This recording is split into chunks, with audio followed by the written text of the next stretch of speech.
The morning mist hung low over London as Catherine, Princess of Wales, stood before her bedroom window at Kensington Palace. November's chill crept through the glass, but her thoughts were far from the cold. Today marked one of the most significant days in the royal calendar, Remembrance Day. More importantly, she would be leading the ceremony for the first time, carrying the weight of a nation's gratitude and grief. Her lady-in-waiting, Sarah, entered quietly with a steaming cup of tea. "Your Royal Highness, the car will be ready in an hour," she whispered, setting the china cup on the mahogany side table.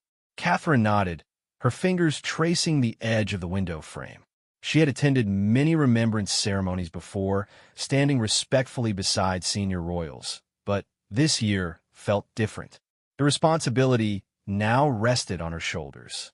The black dress she would wear lay carefully pressed on her bed, adorned with 3 poppies, one for each of the wars that had shaped modern Britain. Each poppy told a story. Each represented thousands of lives lost in service to their country. Catherine picked up the small red flowers, feeling their delicate petals between her fingers. Her grandfather had served in the Second World War, stories of his service echoing through family dinners throughout her childhood. As she dressed, memories flooded back to her first Remembrance Day as a royal family member. She remembered feeling overwhelmed by the solemnity, the weight of tradition, and the sea of faces in the crowd. Families who had lost loved ones, veterans carrying their own invisible scars, children learning about sacrifice for the first time. William had been beside her then, guiding her through the protocols, explaining the significance of each moment. Now, 12 years later, she understood not just the ceremony, but its deeper meaning. The 2 minutes of silence weren't just tradition. They were a bridge between the living and the dead, between past sacrifice and present freedom. She had learned this through countless conversations with veterans, through visits to military hospitals, through letters from families who had lost sons and daughters in recent conflicts. Her phone buzzed with a message from William, who is currently overseas on royal duties. "Thinking of you today, darling. You'll be magnificent. Remember what we practiced, speak from the heart." A small smile crossed her face. Even separated by thousands of miles, he knew exactly what she needed to hear. Catherine made her way down the palace corridors, her heels clicking softly on the marble floors. Portraits of previous monarchs watched her passage, their painted eyes seeming to follow her movement. She paused before a photograph of Queen Elizabeth II laying a wreath at the cenotaph, taken just months before her passing. The late queen had performed this duty for 70 years, never missing a ceremony, never failing to honor those who had given everything. "Ma'am."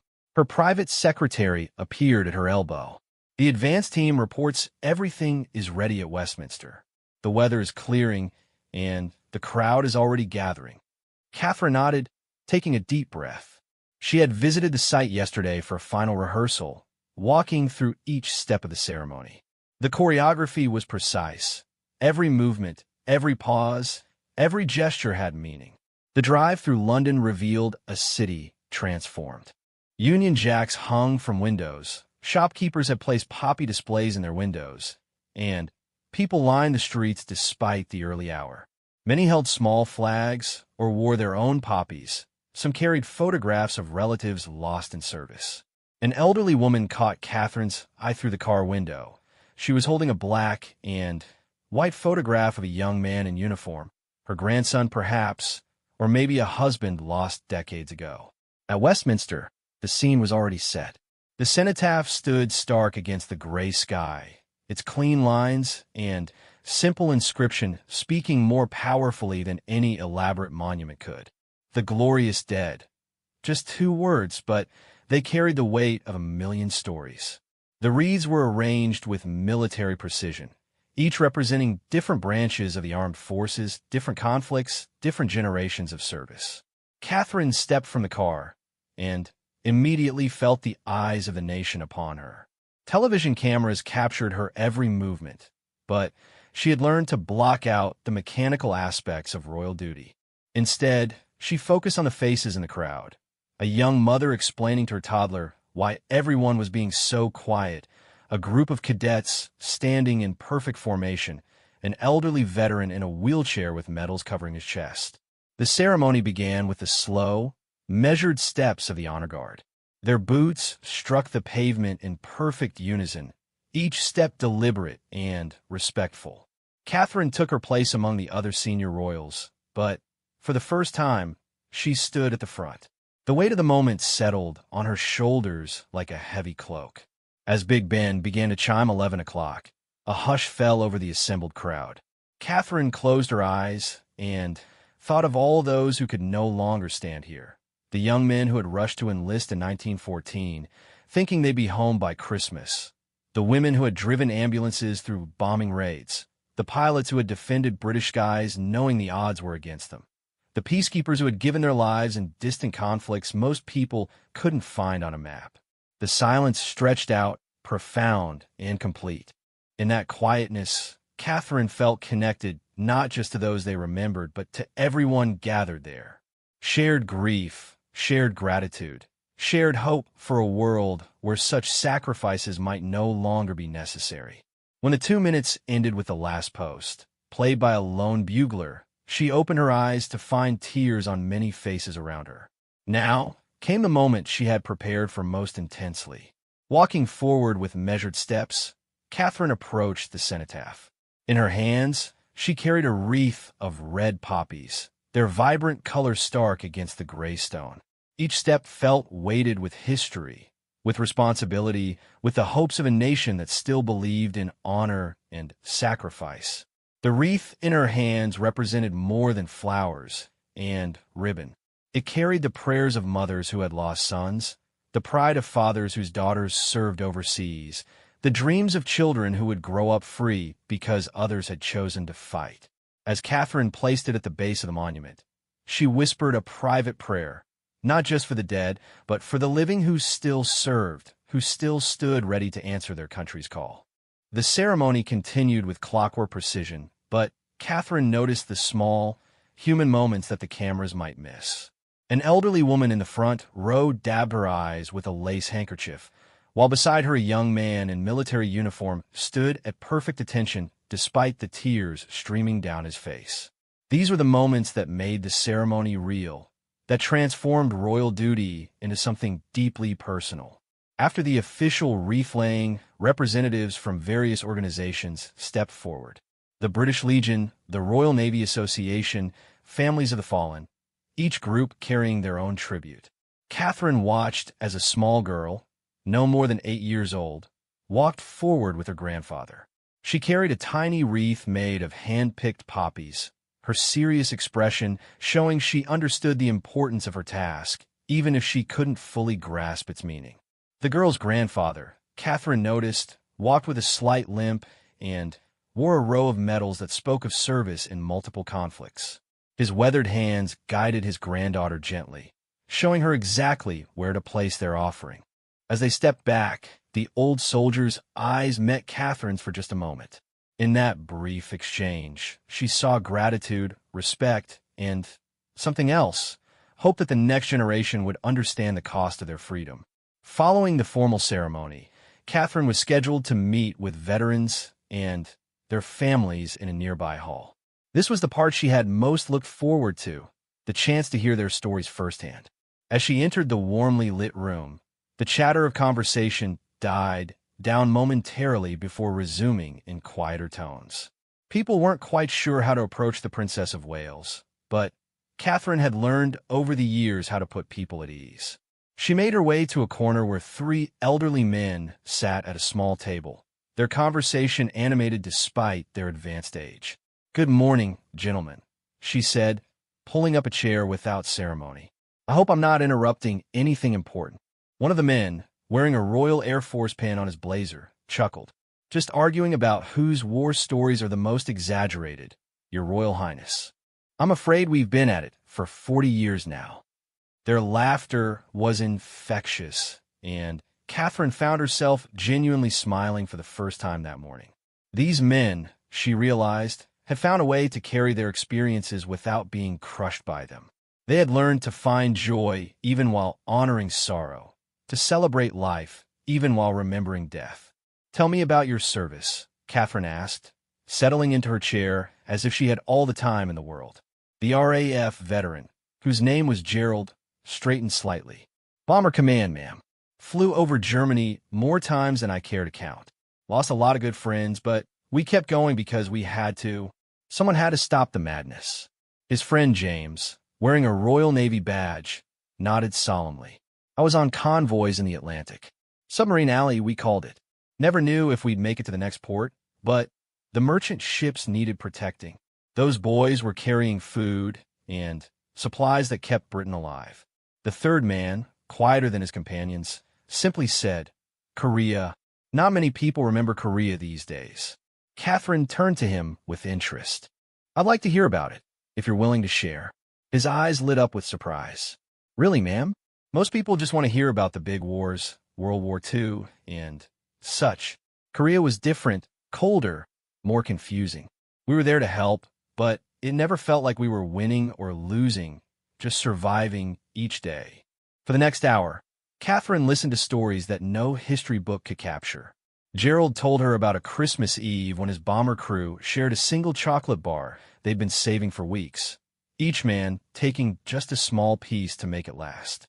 James described the sight of whales swimming alongside his convoy ship, their massive forms visible in the clear Arctic water, a moment of beauty in the midst of constant danger. The Korean War veteran, whose name was Arthur, spoke of the bitter cold that froze weapons and made simple tasks nearly impossible. But he also remembered the kindness of local families who shared what little food they had with foreign soldiers and the letters from home that kept spirits alive during the darkest times. As Catherine moved through the room, she encountered Mary, a woman in her 70s who had served as a nurse during the Troubles in Northern Ireland. People don't always think of nurses as veterans, Mary said with a wry smile, but we saw things that would haunt anyone. The difference was we were there to heal, not to fight. Sometimes that made it harder, sometimes easier. Mary's stories were different, but equally powerful. She spoke of working through bombing raids, of treating soldiers barely older than children, of the family she had comforted, and the letters she had helped write to loved ones back home. The hardest part, Mary confided, wasn't the danger or the long hours. It was watching young people give up pieces of themselves for their country and trying to help them stay human through it all. Near the back of the room, Catherine noticed a younger couple sitting quietly with their 2 children.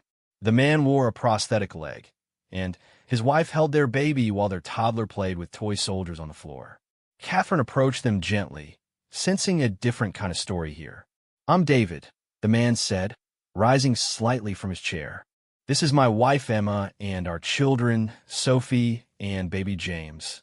I serve in Afghanistan. Lost my leg to an IED in 2019. Still getting used to civilian life, to be honest. Emma smiled tiredly. It's been an adjustment for all of us, but we're managing. David's doing well in his new job, and the children keep us busy.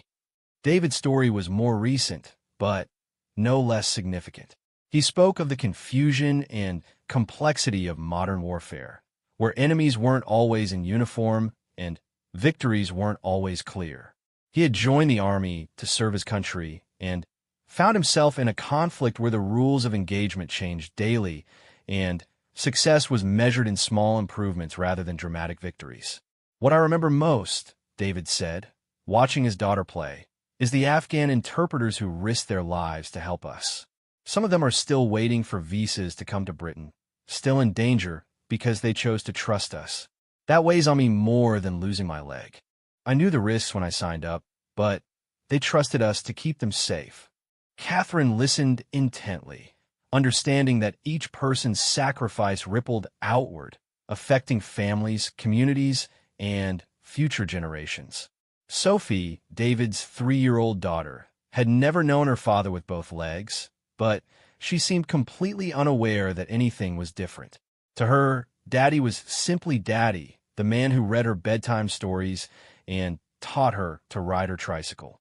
As the afternoon progressed, Catherine found herself in conversation with a group of military wives whose husbands were currently deployed overseas. Their experiences reminded her of her own moments of worry when William had served as a search and rescue pilot, though she recognized that her situation had been quite different from theirs. "The hardest part," said Jennifer, whose husband was in Syria, "is explaining to our 5-year-old son why Daddy can't come to school play or his football matches. He understands that Daddy is helping people far away, but he doesn't understand why it has to be his daddy specifically." The other women nodded in recognition, sharing stories of missed birthdays, Christmas mornings with empty chairs, and children who grew and changed while their fathers watched through video calls.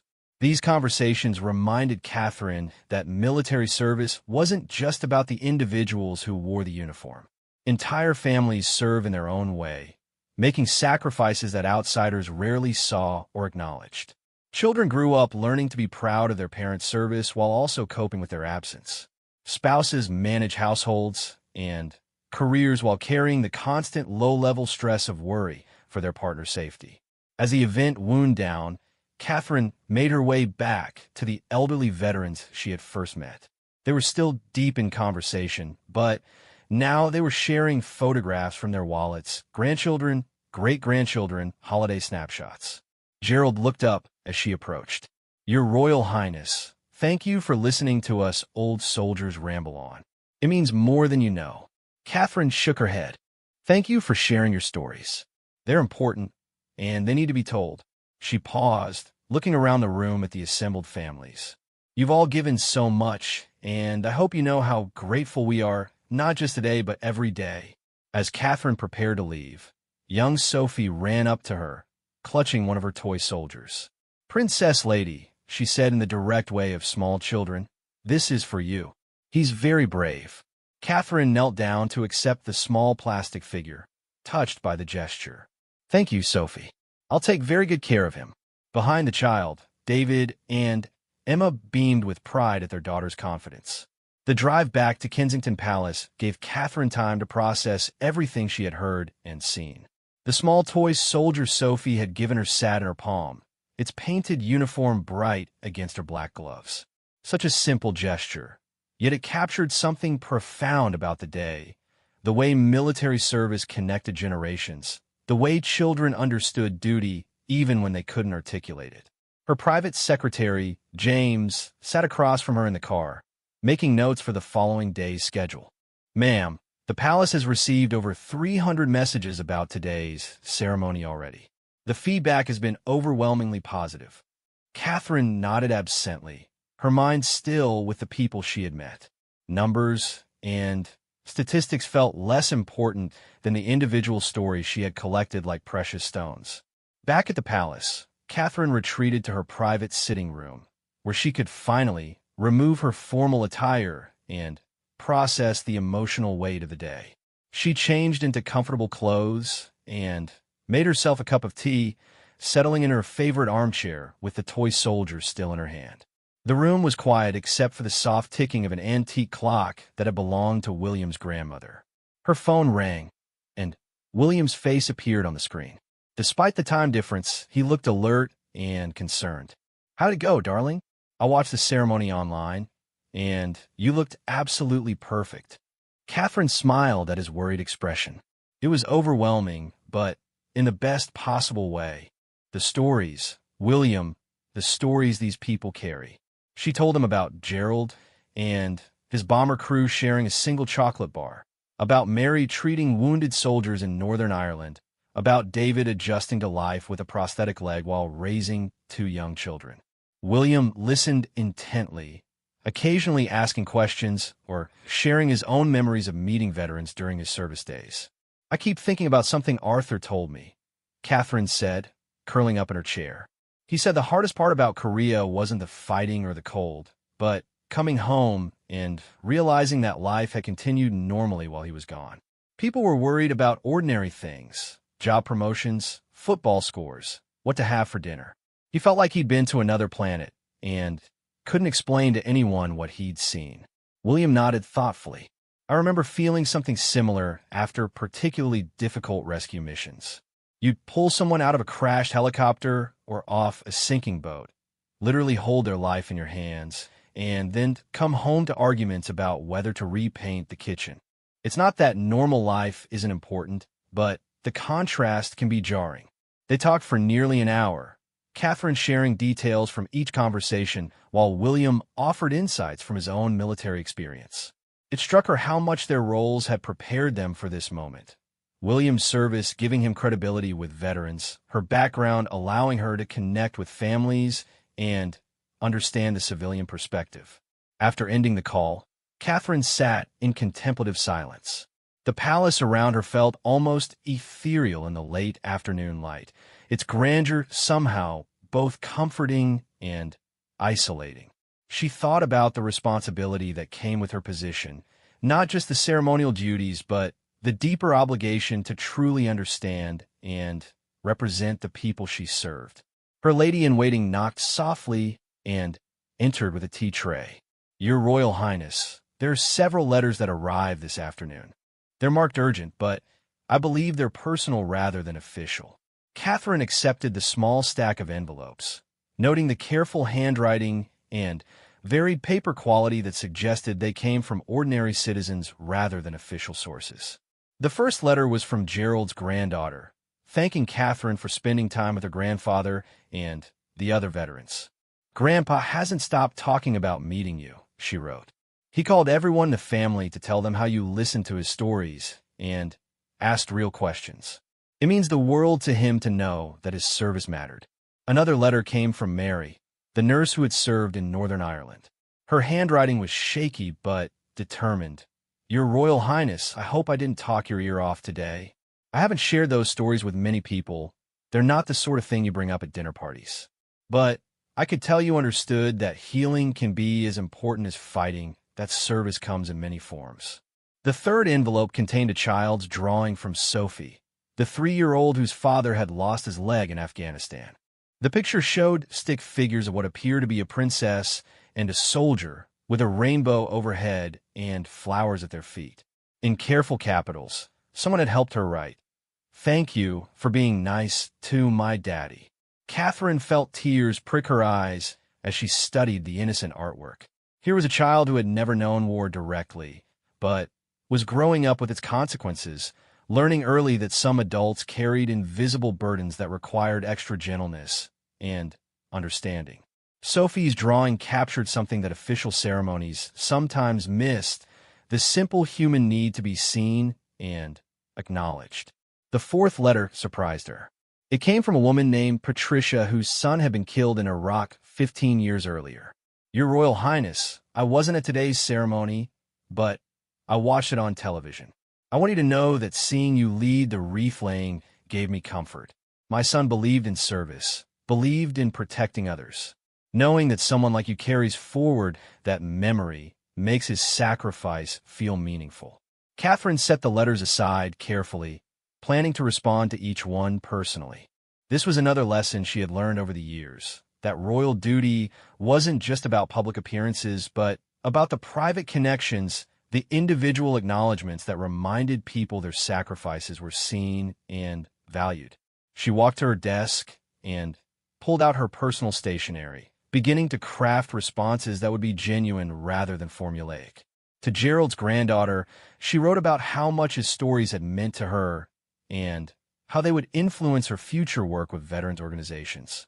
To Mary, she emphasized the importance of recognizing all forms of military service and promised to remember the lessons she had shared.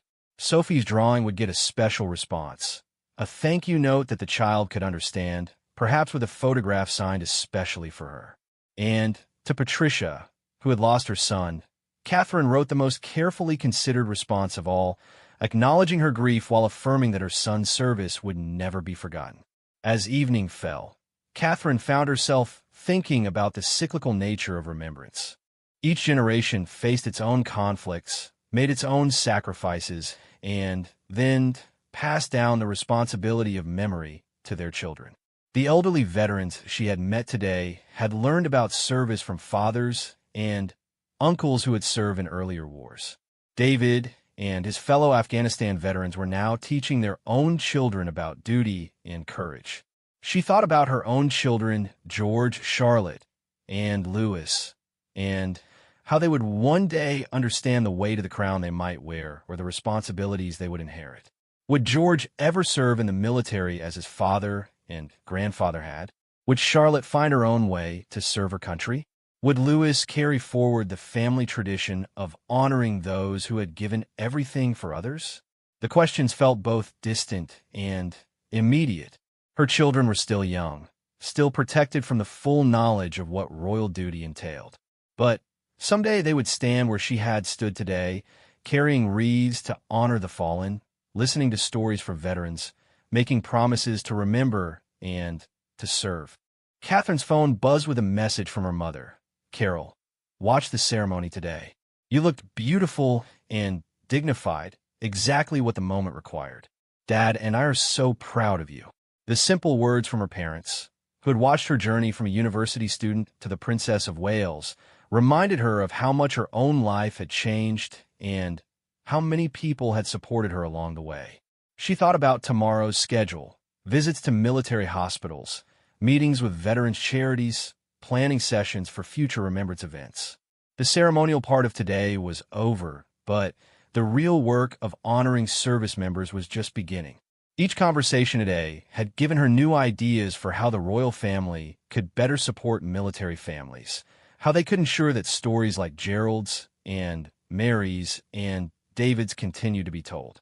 The palace kitchen had prepared a simple dinner, knowing she would want comfort food after such an emotionally intense day.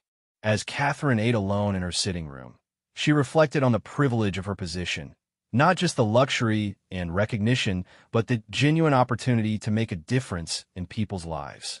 Today had reminded her that royal duty at its best was about creating space for others to be heard, to be honored, to be remembered. The following morning brought unexpected news that would add another layer to Catherine's understanding of military service. Her private secretary called early with information about a veteran named Thomas Mitchell, who had been trying to reach the palace for weeks. Thomas had served in the Falklands War and had been at yesterday's ceremony, though he hadn't had the chance to speak with Catherine personally. "Ma'am, Mr. Mitchell's situation is rather unique," James explained over the phone. "He's been caring for his war buddy who has severe PTSD and has been essentially housebound for 30 years. Yesterday was the first time either of them had attended a remembrance ceremony since they returned from the Falklands. He said seeing you lead the service gave them both hope that their experiences still matter." Catherine listened intently, already mentally rearranging her schedule. "What does he need from us?" she asked, though she suspected she already knew the answer. "He's not asking for anything specific, ma'am. He just wanted to tell their story. His friend Robert has never talked about the war with anyone except Thomas. They've been looking after each other all these years, but Robert's been getting worse lately. Thomas thought maybe if someone official acknowledged their service, it might help Robert feel less isolated." 2 hours later, Catherine found herself in a modest council flat in South London, accompanied only by her protection officer and a palace photographer who had been sworn to discretion. The building was far from the grandeur of Kensington Palace, but Catherine had learned long ago that the most meaningful royal engagements often happened in the most ordinary places. Thomas Mitchell answered the door wearing his regimental tie and a nervous smile. "Your Royal Highness, I can't believe you came. Robert doesn't know you're here. I thought it might be too much of a shock. He's having a difficult day already." Catherine nodded understandingly. She had educated herself about PTSD over the years, knowing that many of the veterans she met would be dealing with invisible wounds that were often harder to treat than physical injuries. The flat was small, but immaculately kept, with military memorabilia carefully displayed on shelves and walls. Photographs of young soldiers in Falklands gear sat beside more recent pictures of the same men, now gray-haired and weathered. A corner of the living room had been set up as a reading area, with books about military history and gardening magazines stacked neatly on a side table. "Robert's in the kitchen, making tea," Thomas explained quietly. "He finds routine comforting. Some days are better than others, but he's been struggling since the anniversary coverage started on television last month. All the talk about the Falklands brings it back for him." Catherine could hear the sounds of careful tea preparation from the next room, the whistle of a kettle, the clink of china cups, the precise movements of someone who found comfort in familiar tasks. When Robert appeared in the doorway, carrying a tea tray, he stopped short at seeing Catherine.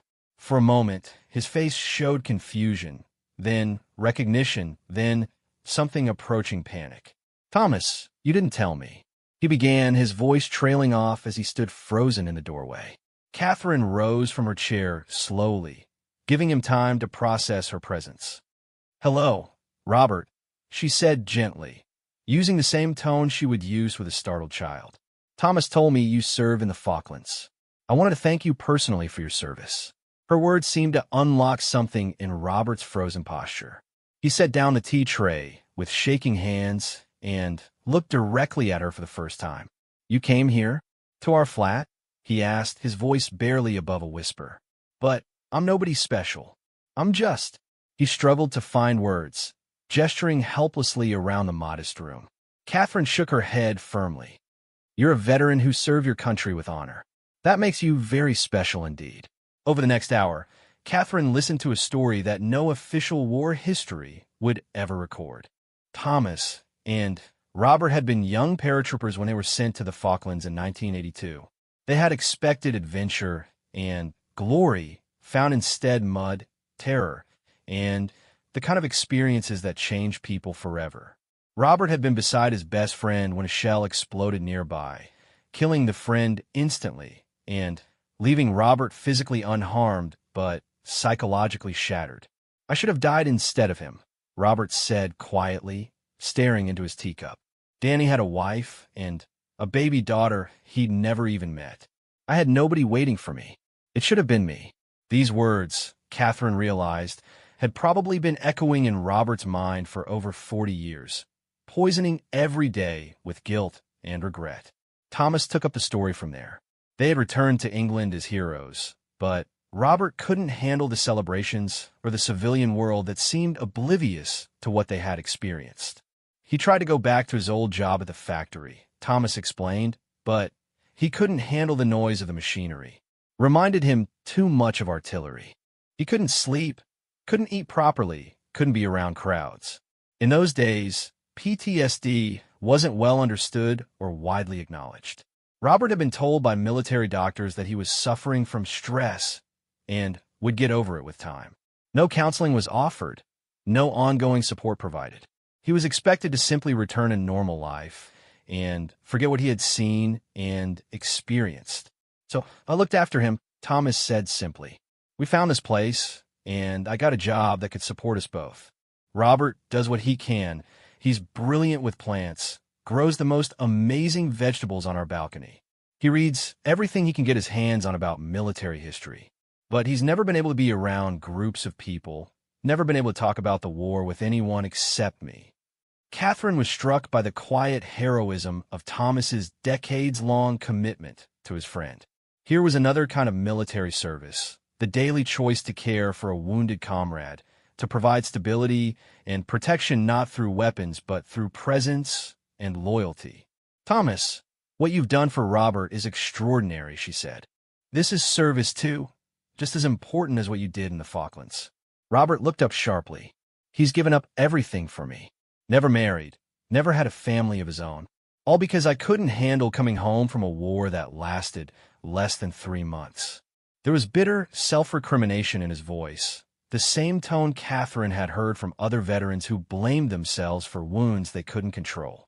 "Robert," Catherine said firmly, "what happened to you wasn't your fault. War changes people. That's not weakness. It's a normal human response to abnormal experiences. And Thomas didn't sacrifice his life for you. He chose to live it alongside you. That's what real friendship looks like." The conversation continued for another hour, with Robert gradually becoming more comfortable sharing his memories. He told Catherine about the friend who had died, about Danny's infectious laugh, and his excitement about becoming a father. He showed her a letter Danny had written to his unborn daughter, a letter Robert had carried for 40 years, planning someday to give it to the girl who was now a middle-aged woman. "I found her on the internet," Robert admitted. "Danny's daughter. She's a teacher now, has children of her own. I've written to her so many times in my head, but I could never send anything. What would I say?" Hello, your father died next to me, and I've been falling apart about it for 40 years. Catherine felt her heart break a little at the weight of guilt and grief this man had carried alone for so long. What would you want Danny's daughter to know about her father? She asked gently. Robert's face transformed as he began describing his friend, his kindness, his courage, his excitement about becoming a father, his pride in serving his country. Maybe, Catherine suggested carefully, she would want to know those things about him. Maybe she's wondered all her life what her father was really like, and you're the person who could tell her. The idea seemed to both terrify and intrigue Robert, as if she had suggested something impossible, but deeply desired. Thomas produced a photo album filled with pictures from their time in the Falklands. Young men in military gear, grinning at the camera despite the harsh conditions. Catherine studied each photograph carefully, asking about the people and places depicted. These images told a story of youth and camaraderie, of ordinary boys thrust into extraordinary circumstances. "This one's my favorite," Robert said, pointing to a picture of him and Danny sitting by a campfire, both looking tired but happy. It was taken the night before everything changed. We were talking about what we'd do when we got home. Danny was planning to teach his daughter to ride a bicycle and take her fishing. Simple things. As the visit drew to a close, Catherine made a decision that she hoped might help both men find some peace. "Robert, would you be willing to let me help you contact Danny's daughter? Not to pressure you, but to explore the possibility. She might welcome hearing from someone who knew her father." Robert's eyes filled with tears, and for the first time since she had arrived, he looked directly at her with something approaching hope. "Thomas, I want you to know that what you've done, the way you've cared for Robert all these years, represents the very best of military brotherhood. You've both served your country far longer than your official military service. You've been serving each other, and that matters enormously."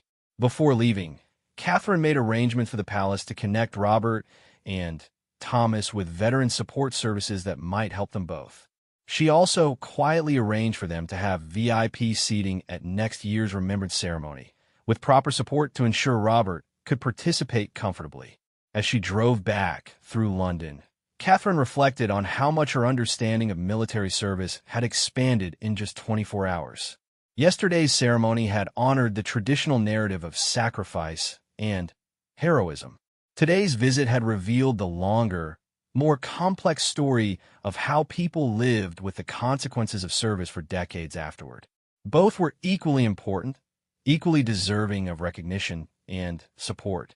3 months later, Catherine stood in the same South London flat where she had first met Robert and Thomas, but the atmosphere was completely different.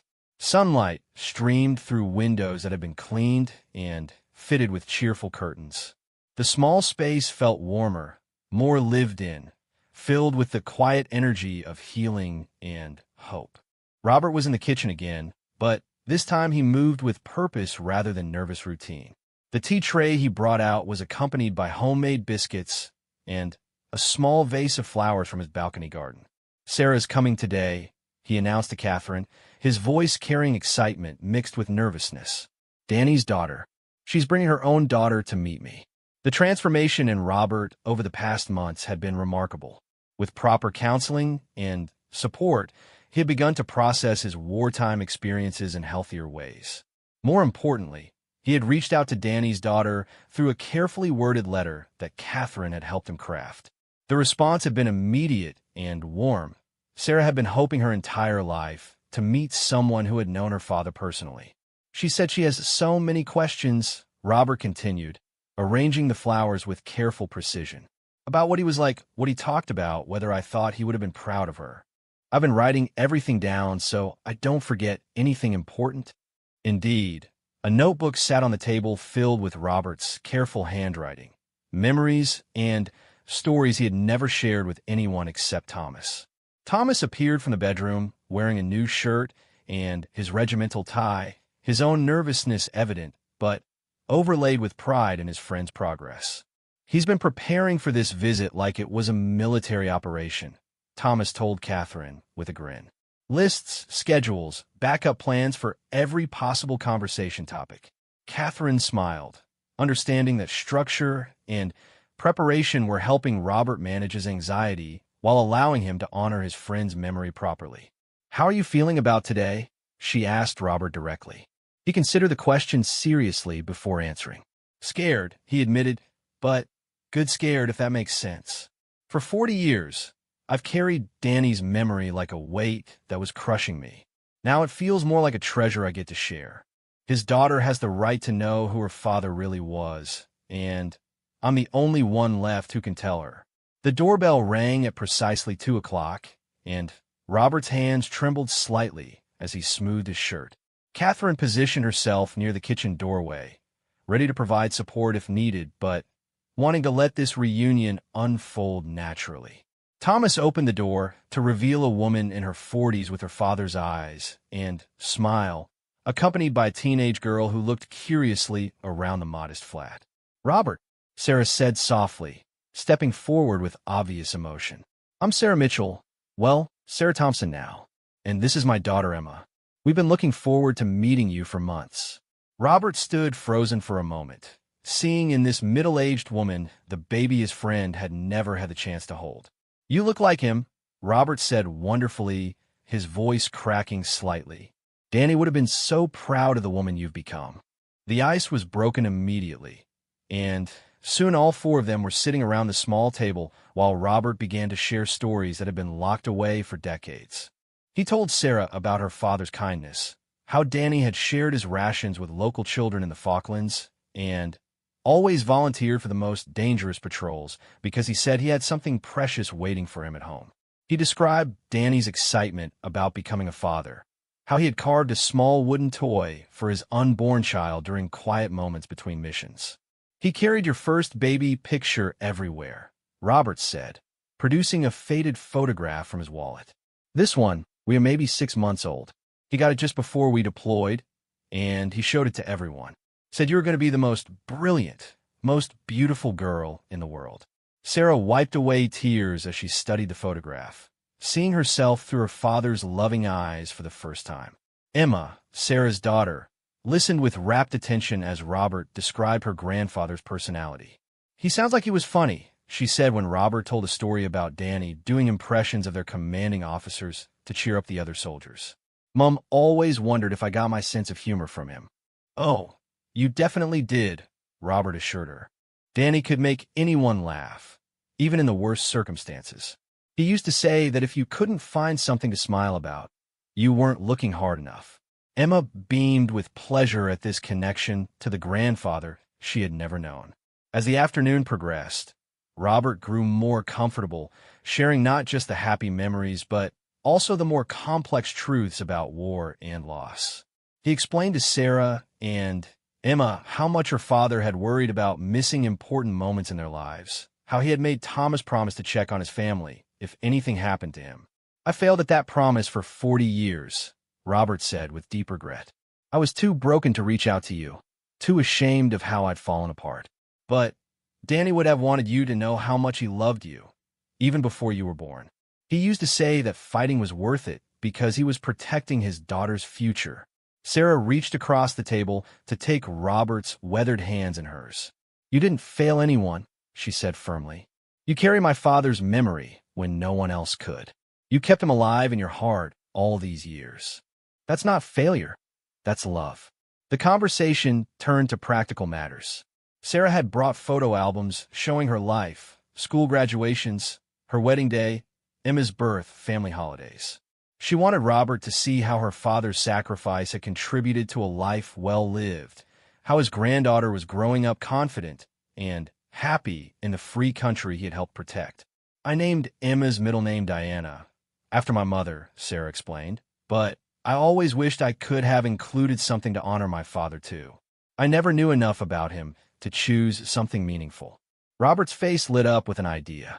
Danny's middle name was James, after his own father, and his favorite flower was the English rose. He said it reminded him of everything beautiful about home.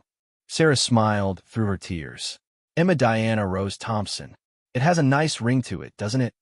Thomas, who had been quietly observing the reunion, finally spoke up. Danny talked about wanting to teach you to fish and ride a bicycle. I know it's 40 years too late, but if you ever want to learn fishing, I'd be honored to teach Emma. Danny would have liked that. Emma's eyes widened with excitement at the prospect of learning something her grandfather had planned to teach her mother. Catherine, watching from her position near the kitchen, felt overwhelmed by the healing power of truth and connection. Here was a family scattered by war and loss, now finding their way back to each other across decades of separation.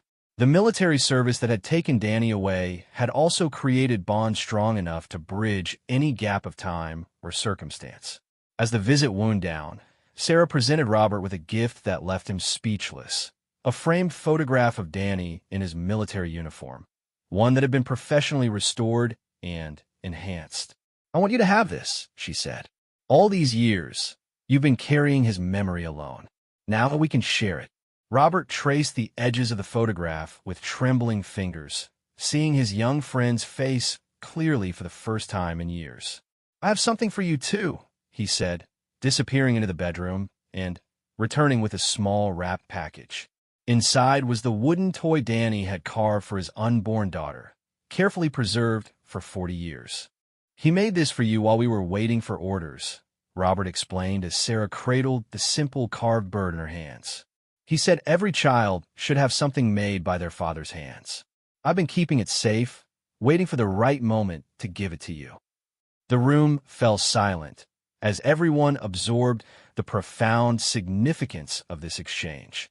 Here was love made tangible, a father's hopes transformed into something his daughter could hold. Emma examined the carving with teenager's curiosity mixed with genuine reverence for this connection to her family history.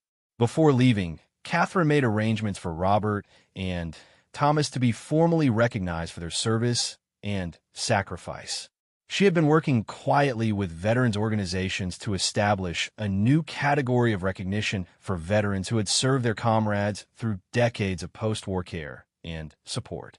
"Robert, Thomas, what you've both endured and accomplished goes far beyond your official military service," Catherine said as she prepared to leave.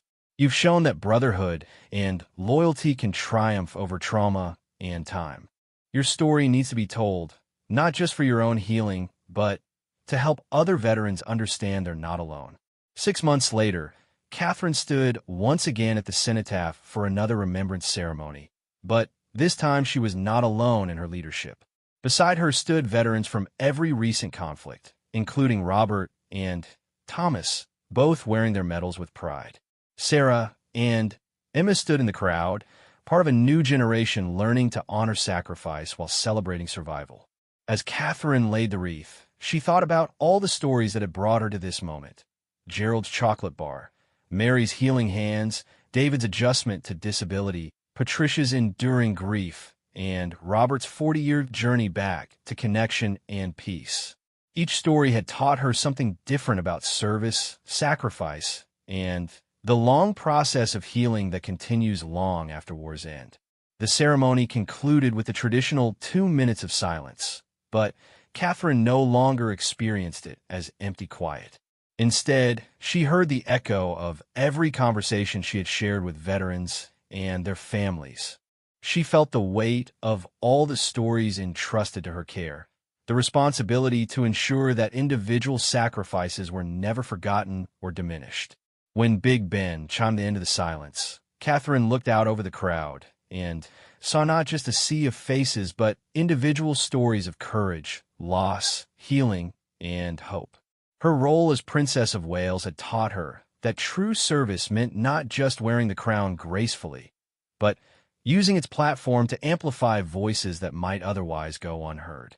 As the official party moved away from the cenotaph, Robert caught Catherine's eye and nodded slightly, a gesture of gratitude, respect, and shared understanding.